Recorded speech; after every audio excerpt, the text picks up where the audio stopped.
आ ही चुका है वो महाविनाश, आरंभ है कलि दमन लीला। प्रिय भक्तों, जो ये समय चल रहा है ये बड़ा ही अद्भुत है, अभूतपूर्व है, और इसका परिणाम क्या होगा यह समय के भीतर छिपा हुआ है।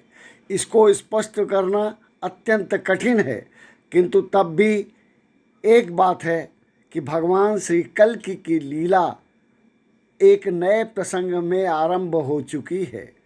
प्रिय भक्तों, लीला में श्री कल्कि की लीला वैसे तो अद्भुत है, जानना सरल नहीं है, तथापि विश्वास करने से उसका कुछ ना कुछ दर्शन या अनुभूति अवश्य हो सकती है। प्रियजनों, इस समय कलयुग का प्रभाव अत्यंत बढ़ रहा था। आप ही कहें, विश्व के देशों में शांति नहीं है, देश में प्रदेशों में शांति नहीं है, प्रदेशों में नगरों में मोहल्लों में शांति नहीं है। घर घर में अशांति, आतंक, हिंसा व्याप रही है। यूक्रेन रूस का युद्ध 1 साल से ऊपर हो चला है।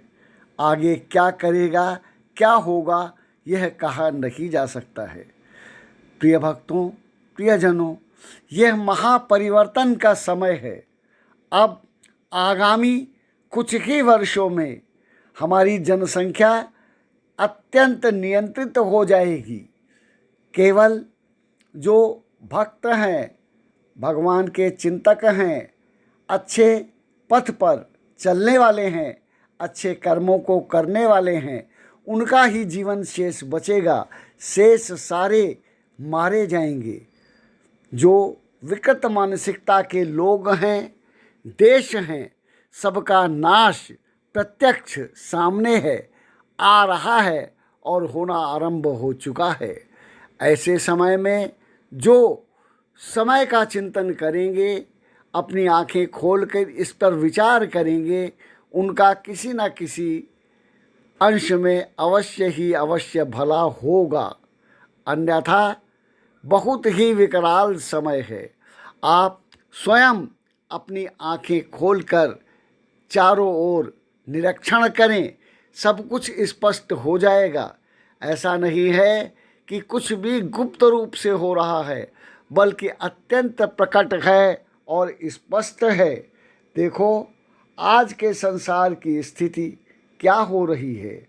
जिधर देखो उधर तबाही ही तबाही का मंजर है। यूक्रेन और रूस का युद्ध, जिसके बारे में लोगों ने सोचा था 15 दिन में समाप्त हो जाएगा, वह लगातार बढ़ते हुए 1 वर्ष पूरा कर रहा है। और साथ ही नाटो देश और रूस में कभी भी युद्ध छिड़ सकता है। तीसरे विश्व युद्ध का आरंभ हो सकता है और परमाणु बमों का प्रयोग हो सकता है। आप ही कहें कि तब क्या होगा। इसके अतिरिक्त भी प्रकृति की विनाश लीला भी आरंभ है, प्रस्तुत है। अब हिम युग का समय भी हो चला है, हिम युग भी आने वाला है। इसके अतिरिक्त जो जाड़ा गर्मी बरसात का मौसम होता था, जो संतुलन होता था, वह अब कहाँ रहा। वह सारे का सारा अनायास ही बिखर चुका है। सर्दी में गर्मी, गर्मी में सर्दी, अनायासी बरसात, ओलावृष्टि, तूफान, चक्रवात, ये सब क्या कह रहे हैं। यह अनहोनियाँ ही तो हैं। कहीं भूकंप आ रहा है तो कहीं कुछ और प्राकृतिक आपदा, कहीं ज्वालामुखी तो कहीं चक्रवात, क्या हो रहा है। और एक बात यह भी है कि आज विश्व जनसंख्या के पट पर इतना बढ़ चुका है कि इतनी जनसंख्या पहले कभी नहीं थी। अतः जनसंख्या का नियंत्रण भी प्राकृतिक संयोजन, प्राकृतिक संतुलन के लिए आवश्यक हो चला है। किंतु यह सब मानवों के द्वारा न हो, नहीं तो घोर अनर्थ होगा। लेकिन ये अनर्थ प्रस्तुत है। हम सब इसमें क्या कर सकते हैं, ऐसा नहीं है।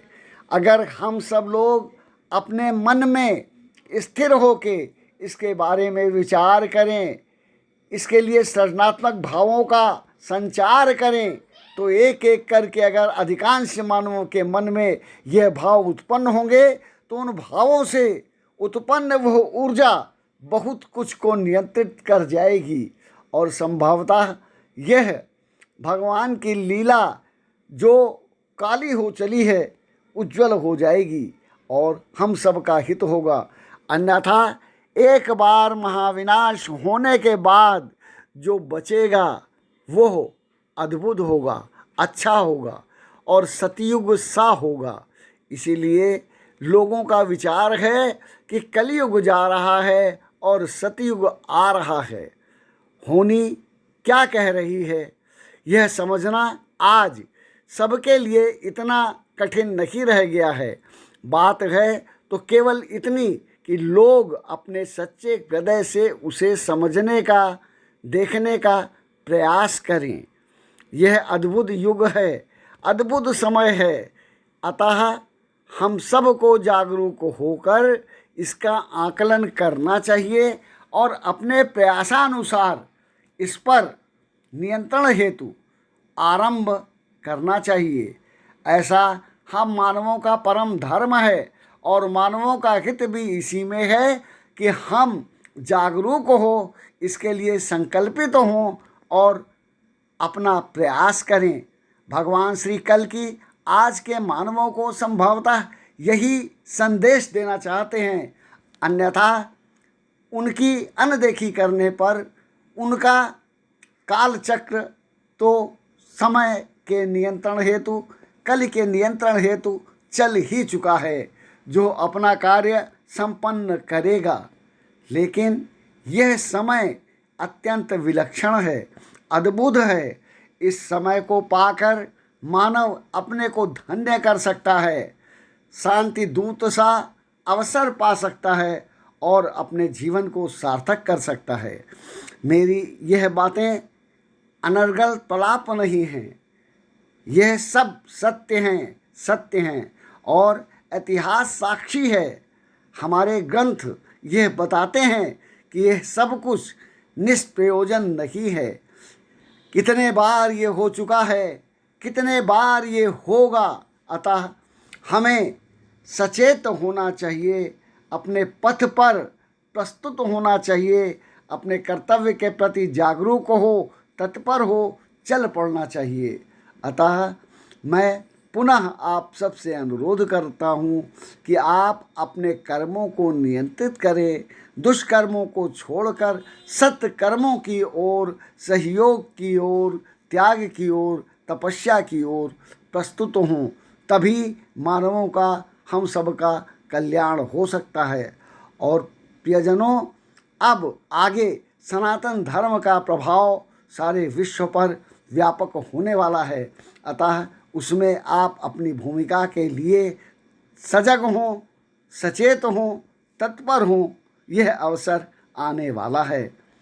प्रियजनों, अब हम इस कथा को आज यहीं विराम देते हैं और आशा करते हैं कि आप सब अधिक से अधिक इसका प्रचार प्रसार करेंगे, इसे समझने का प्रयास करेंगे और शीघ्र ही हम इसके आगे की बात भी आपसे करेंगे। अब हम माँ पद्मा एवं माँ रमा को बार बार नमस्कार कर, प्रणाम कर इस कथा को यहीं विश्राम देते हैं। धन्यवाद।